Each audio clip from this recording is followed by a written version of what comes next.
Hey, what's up? This is my truck, 94 S10, extended cab, 4.3 V6, automatic.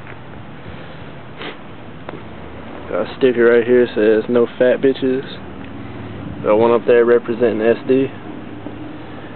One right here saying drag that shit. And then there's Dragstar on the bottom corner of the window over there. So I've got SD.com on the quarter window. In the back, SD 5-gallon tank, 2 GC Extreme half-inch valves. It's a 450 version of the GC Extremes. There's the back. Got Altis tail lights. And up, SD on this quarter window.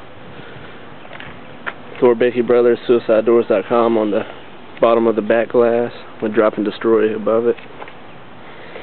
This is the worst part on the truck. This whole panel right here is $170 from General Motors. Dependable truck. It's my everyday driver. Got the blue painted interior pieces. Here's the inside. Got the CD player with the iPod hookup. 2 12s in the back. They fucking pound hard. Excuse my language. 2 switches right there. Here's one for the compressor. Here's up and down. Starts right up first try.